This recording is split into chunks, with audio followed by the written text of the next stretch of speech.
Welcome back, everybody. My name is Tim. This is another Real Ideal Gear review, and today we're looking at a vintage Casio watch, the ABC30. Now, this vintage Casio watch was released in 1995, and I'm assuming that they built this watch for 5, maybe 10 years. I don't know for sure, but let's just say it was built into the early 2000s, and so this watch could be approximately 20-some years old. Now, when I looked online and I saw this watch, I was looking at the quality of it. I was looking at the crystal. I was looking at the quality of the buttons. What was there anything missing? Were there any buttons that were kind of destroyed? None of that. And I looked at this, like, this is a really good condition ABC30. And so I picked it up, and when I got it here, I was even more impressed in person. I just love the analog display.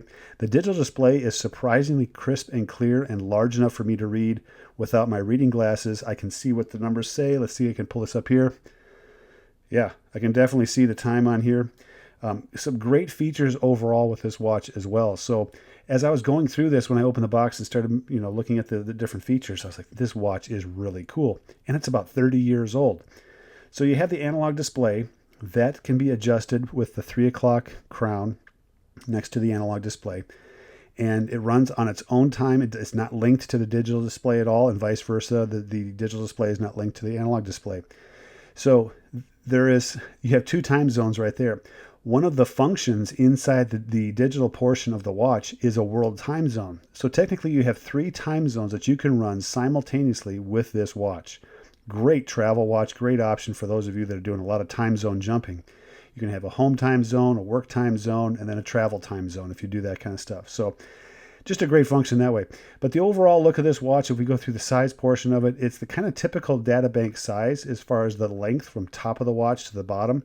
And from side to side, from 9 o'clock to 3 o'clock on here, kind of the typical width as well. It is fairly thick. So when you look at the profile of this watch, it is a tall watch off the wrist, relatively speaking. So I would say this is more in the chunky category of the watches that I have, which I'm fine with because I just love the aesthetic of this watch. So that being chunky is not a detractor in this case. It's just part of the game. You have an analog clock in there, which takes up a little bit more space than a digital display would, an LCD display. So that's all part of the game.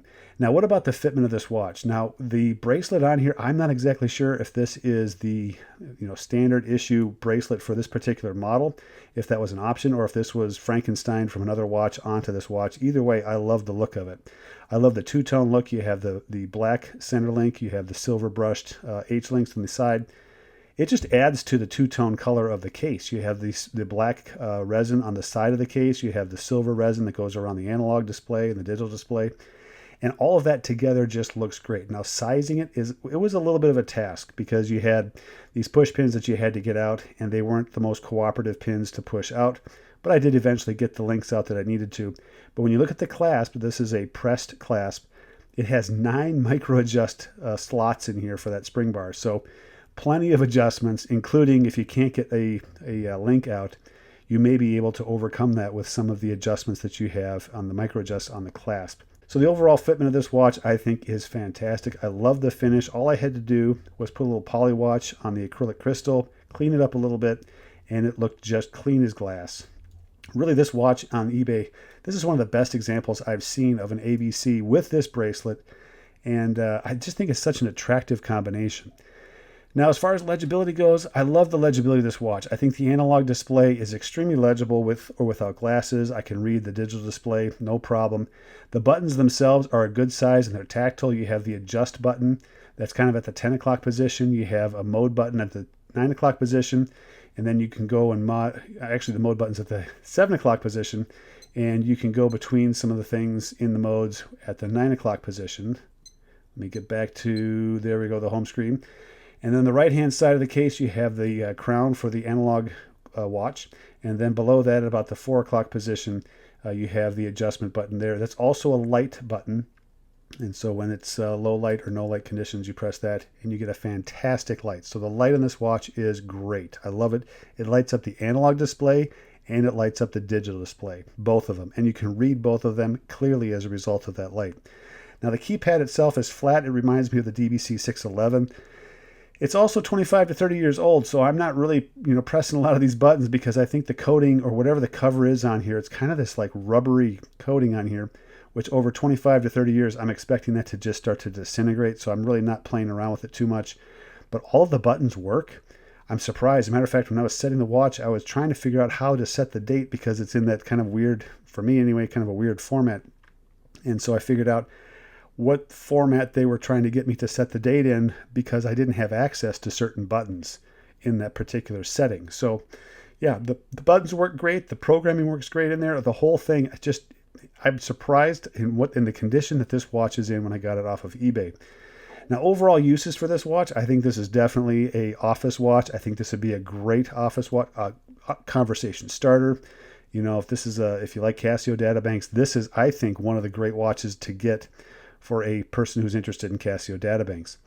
This is kind of a semi-formal anyway, a semi-formal watch. If you're into that, I think the Casio Databank could be that, depending on the kind of the design. Because this has a lot of brushed finishing to it, even though it has the the resin kind of silver brushed finish, faux finish around the analog display and the digital display, I think you could pull this off professionally as well, so long as you can handle wearing the Databank on your wrist to begin with. So it's a little tall on the wrist. I'm not sure that it's going to fit under the tightest cuffs, but I think it's definitely going to fit in all of those situations. So what am I thinking about this watch? I love this watch. This is actually, design-wise, my favorite Casio Databank because of all the different things that are going on with this watch.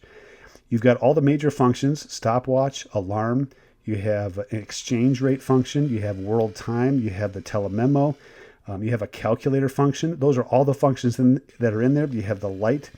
You have 3 time zones that you can keep track of. There's a lot of great things about this. Now, I think the battery in this watch would probably last about 2 years before you have to change it out.